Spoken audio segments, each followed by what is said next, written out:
Mary Davis here.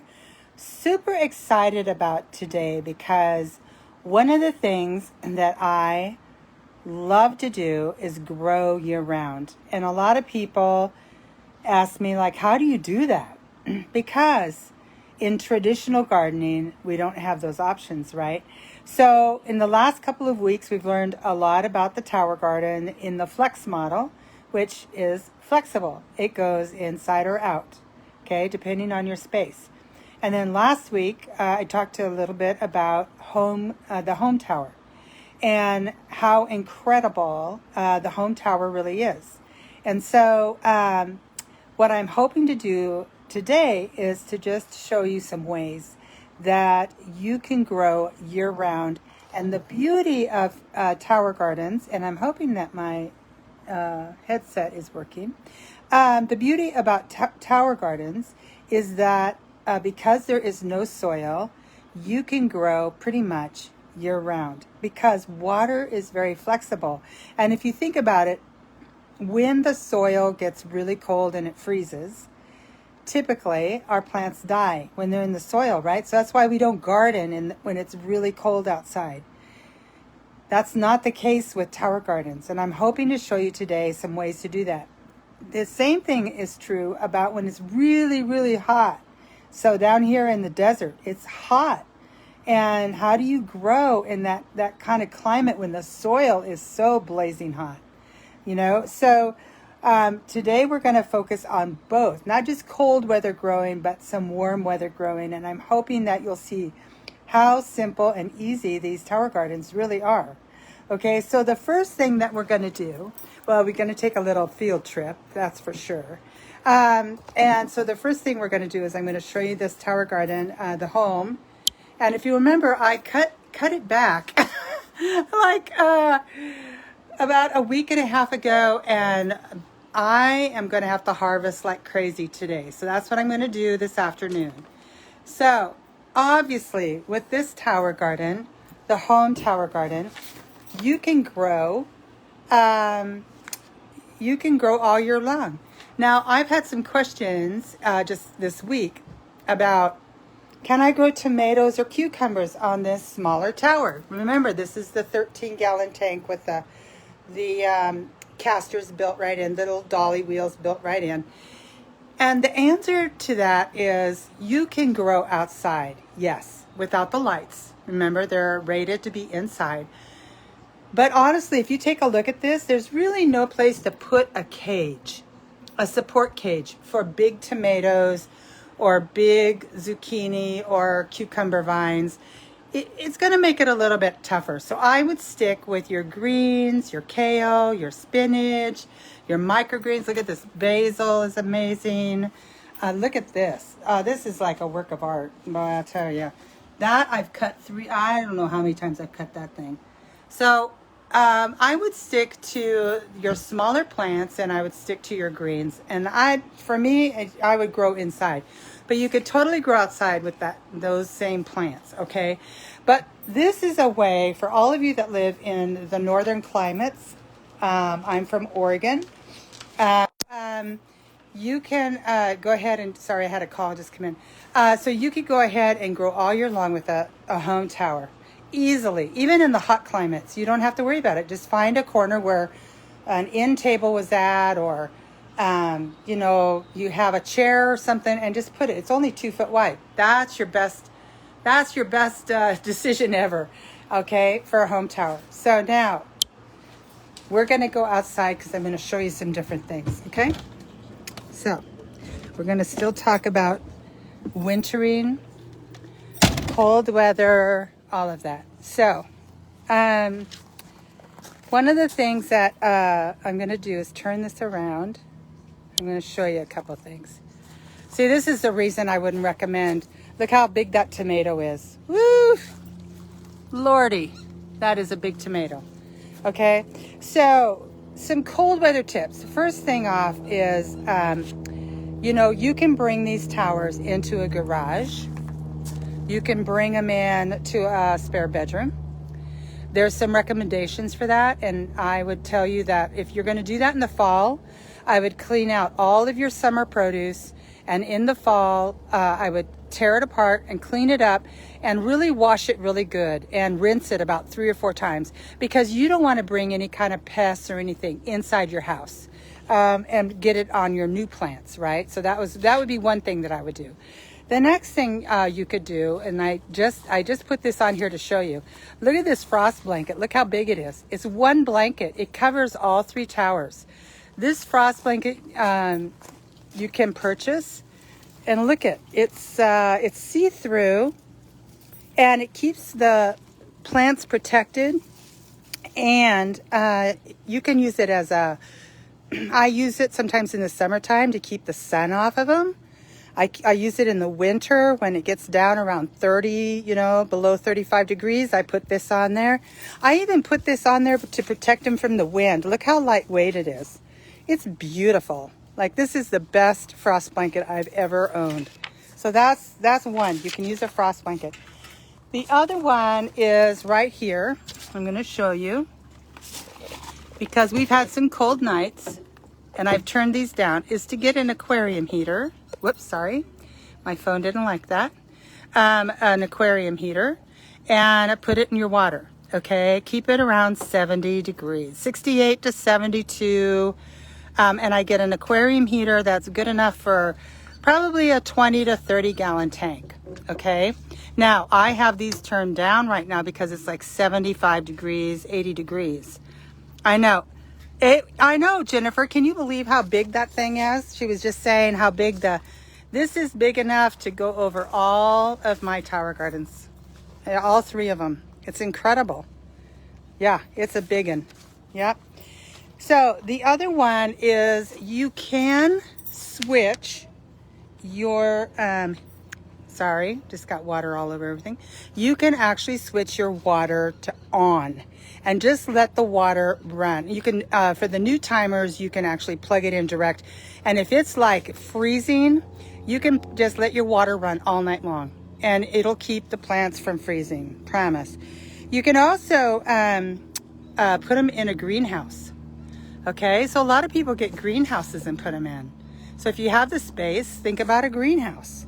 And then in the wintertime, you're going to want to make sure that your tonic is full strength, and then they're in the sunniest position possible. So like down here, I have them right out fully in the sun, and it's amazing. The other thing that I would tell you to do as well is keep your tanks full. So one of the things that my husband did, and a husband of a friend of mine, I got to see, oh, there it is. So they installed a float right here. Do you see it? So True Garden has floats available, and we have hoses going to them.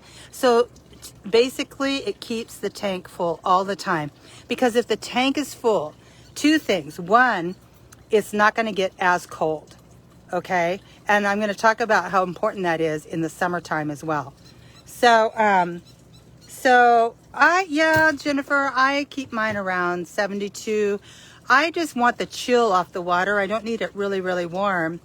So mine is like, it's probably running right about 70, 72 degrees. You don't need to have it real warm, but you do want to have it where the chill is off of it. So if you don't have a float, I would make sure that your tank is full.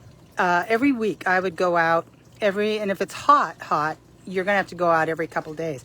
But in the winter time, it's gonna lose less water, but I would definitely check it a couple times a week just to make sure that your tank is full, because I think that that's really important. And you're gonna use full strength on your tonic as well. So, I mean, if you look at these plants, well, I have to show you this. This is pretty awesome. Look at my baby zucchini. Look how big and beautiful he is. Remember 2 weeks ago, he was like this big, like just little. Look at him. He is really big. So he's going to get picked in the next day or so.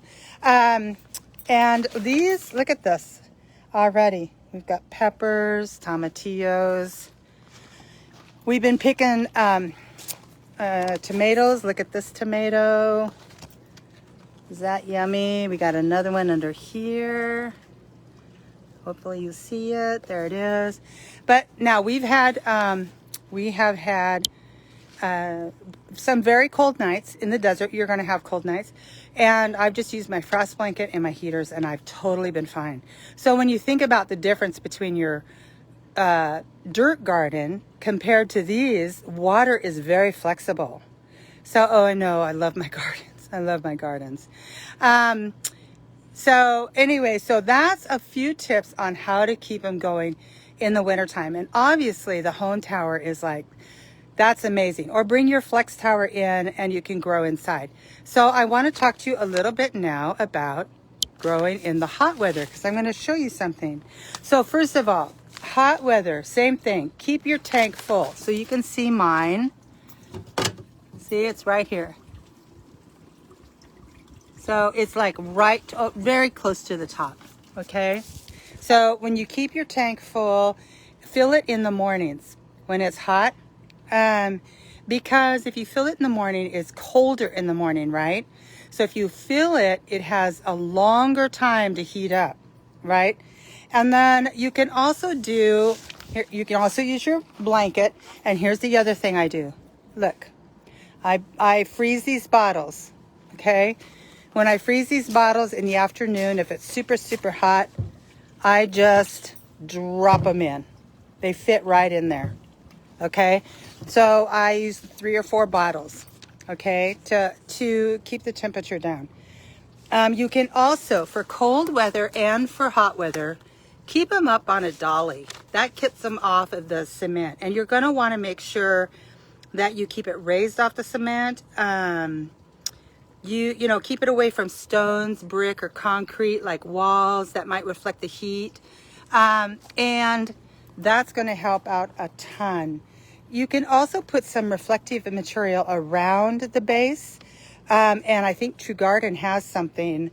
And you can also find reflective material probably through Amazon or whatever. And the other thing is grow to the east side. So this is in relationship to where my fifth wheel is at. This is the east side.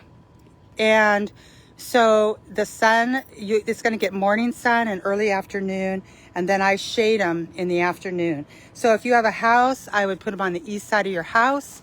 You're going to get some really great morning sun and early afternoon, and then it's going to shade them in the hot part of the afternoon, right? And then you also, in the summertime, when it's super, super hot, especially down here in the desert, use a quarter strength tonic. So I would, Tim Blank recommends 200 milliliters of A and 200 milliliters of B. And then just pick a day, that's your tower day. Okay. So that's the day you're going to put the tonic in. It's a day you're going to check the pH. It's a day you're going to check your water. You're going to do all of that. And then just continue that throughout the summer. And then, you know, make sure that your plants stay hydrated. In the summer, I was coming out here and spraying off. I love to spray off my plants. I think they love it. And it's different crops that you can grow. Oh, I'll tell you some cool weather crops here in a second. But hot crops you can grow are, you know, like amaranth, cowpeas, lima beans, melons, oregano, peppers, rosemary, sage, thyme, tomatoes, those kinds of things. Tomatillos, they grow really good in hot weather. Now, cold weather plants. Now, down here in Arizona, we're pretty lucky because we can grow pretty much whatever we want. But in Oregon, I stuck to things like kale and broccoli and Brussels sprouts, Swiss chard, collard greens, butterhead lettuce, arugula, chives, cabbage, bok choy, cauliflower, those kinds of things. You're completely your cool weather crops. Okay. So anyway, I'm hoping that helped you a little bit with cold weather growing and warm weather growing. It's super, super easy. And the thing that I think I love the most is that we have the option to grow all year long. So if you didn't want to grow in summer, you could literally just shut them down for 2 months, you know, if it's too hot. Or you could grow in this fabulous home tower, which I have to tell you has changed my life. This is incredible. I've never had so much produce in my life. This is just a super, and I have it in a fifth wheel. So folks, if you say you don't have enough room, it's no wider than that chair, probably less than that chair.